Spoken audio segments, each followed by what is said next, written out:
मैं अभिषेक पांडे, आप देख रहे हैं इंडिया न्यूज। पाकिस्तान अपने नापाक मंसूबों से बाज नहीं आ रहा है।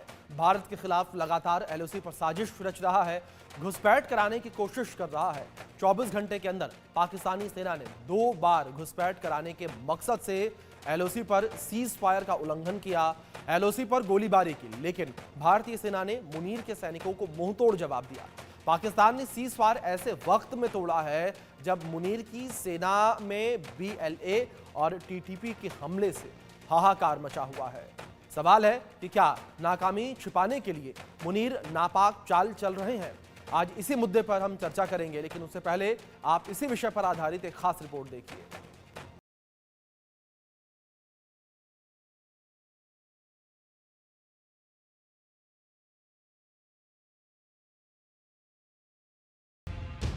बीएलए की मार से जब पाकिस्तान कराह रहा है, बलूचों के हमलों से बिलबिला रहा है, मुनीर के खेमे में हाहाकार मचा रहा है, तब लाइन ऑफ कंट्रोल पर पाकिस्तान साजिश का जाल बिछाने लगा, घुसपैठ कराने लगा, एलओसी पर सीज फायर का उल्लंघन करने लगा।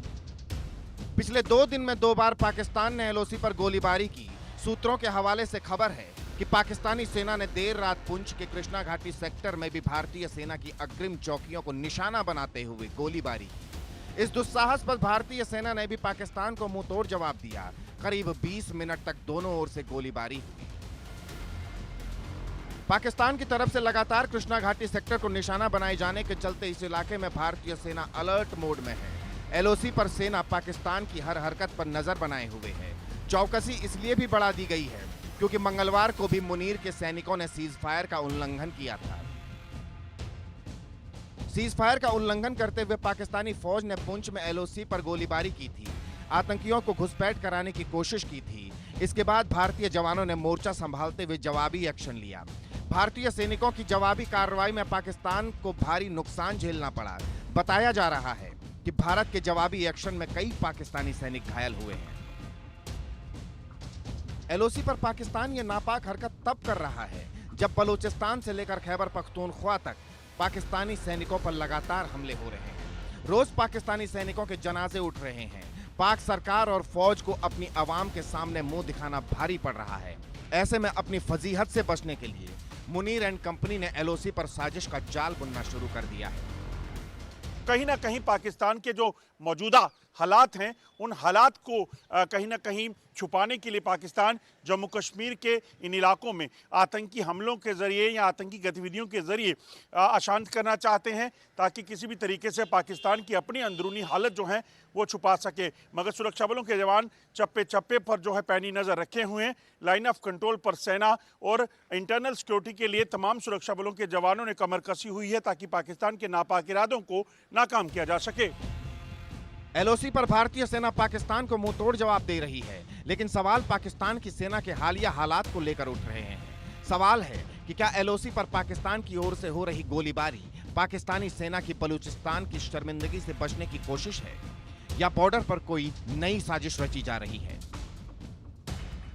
Bureau report, India news.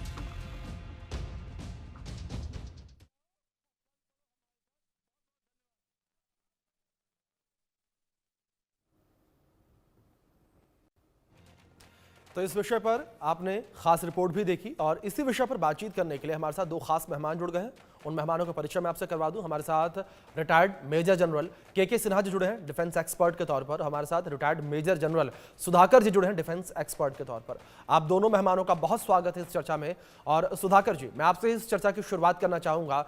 जो तस्वीरें लगातार इस वक्त हमें देखने को मिल रही हैं, जो स्थितियां इस वक्त लगातार देखने को मिल रही हैं, पाकिस्तान की तरफ से सीज फायर का उल्लंघन बार बार किया जा रहा है। सुधाकर जी, आपको क्या लगता है इसके पीछे की मुख्य वजह क्या हो सकती है? आखिर क्यों बार बार पाकिस्तान ये जानकर भी सीज फायर का उल्लंघन कर रहा है कि भारत की तरफ से उसे मुंहतोड़ जवाब मिलेगा? और अब ये वो भारत नहीं है, ये पुराना भारत नहीं है कि जो चुपचाप शांत बैठेगा और शांति की वार्ता करता नजर आएगा। टेबल पर भारत सीमा के पार जाकर घुसकर मारता नजर आएगा, लेकिन उसके बावजूद इस तरीके की कायराना हरकत। पहले नमस्कार, बहुत बहुत धन्यवाद आपने आपके शो के लिए मुझे इनवाइट किया। मेरे वेरी डिस्टिंग्विश्ड सीनियर को पैनलिस्ट साहब, उनको बधाई देता हूँ। जहाँ तक आपके सवाल है उसके जवाब में मैं सिर्फ इतना ही कहूँगा अजय ने जो कुछ बयान दिया है जी ये इंटरनल इंस्टेबिलिटी को छुपाने के लिए तो है ही है। ये तो जी एक जाना माना एक बयान है ना, कोई नई चीज़ नहीं है। और जैसे लोग कहते थे या अभी भी कह रहे हैं पाकिस्तान का टू फ्रंट है, मैं कह रहा हूँ पाकिस्तान का कोई फ्रंट ही नहीं है, अनंत है पूरा। पहले पश्चिम की तरफ था दुरन लाइन, उसके बाद ईस्ट की तरफ था, अभी अंदर अंदर इतने सारे ये हो गए हैं, उसके फ्रंट ही फ्रंट है ही नहीं, कोई फ्रंट की बराबर कोई ऐसा कोई दायरा नहीं है। सो मैं सिर्फ ये कहना चाह रहा हूँ कि 5 अगस्त 2019 को जब ये आर्टिकल 370 एब्रोगेट किया गया, 9 अगस्त को अगर आप देखेंगे आपके कैलेंडर में क्रोनोलॉजी ऑफ इवेंट में, पाकिस्तान का foreign minister mister Qureshi air dash किए थे चाइना में। चाइना के जो मुख्य उनके जो लीडर्स हैं उनके साथ मिले थे।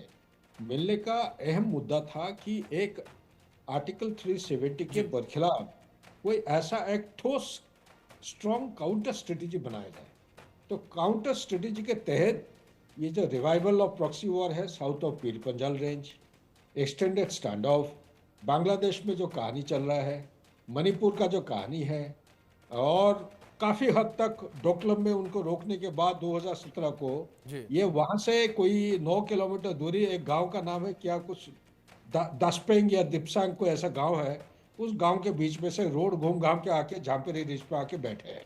तो ये पूरा कहानी एक काउंटर स्ट्रेटेजी है जो अपना की कोशिश कर रहे हैं। और साथ ही ये भी कह देना चाहता हूँ, शायद हमारे व्यूअर्स को, बहुत कम व्यूअर्स को पता होगा, आईसिस और आईएसआई ये दोनों के बीच में जो भी भेदभाव था 2014 और 19 के बीच में, 2019 से ये हाथ उनका जोड़ के एक जॉइंट एफर्ट में आईएसआई ऑफर किया है कि जब आपका ग्लोबल कैलिफेट नहीं बना पा रहे हो, किसको, आईसिस को बताया, तो आपको हम रीजनल कैलिफेट के लिए हिंदुस्तान के अंदर बना बनाया आपको स्लीपर सेल्स देंगे, एक वेस्ट बंगाल में, एक महाराष्ट्र में और जेएंडके में।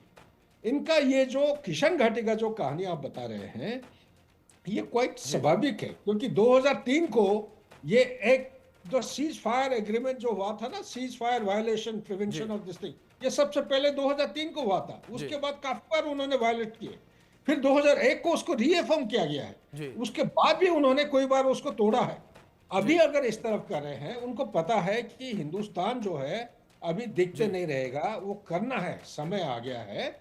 और हिंदुस्तान करे या ना करे, इसी चीज को वो सोच समझ के करने से अच्छा रहेगा, क्योंकि अभी हिंदुस्तान को कोई रोक नहीं सकता है। बिल्कुल बिल्कुल सुधाकर जी, बिल्कुल जाहिर तौर पर जिस तरीके से आपने जिक्र किया सुधाकर जी, लेकिन इस बीच एक खास मेहमान हमारे साथ और जुड़ गए हैं, उनका परिचय मैं आपसे करवा दूं। हमारे साथ हसाम दुर्रानी जी जुड़ गए हैं, पाकिस्तानी पत्रकार है। दुर्रानी साहब, बहुत स्वागत है आपका चर्चा में। और दुर्रानी साहब, मैं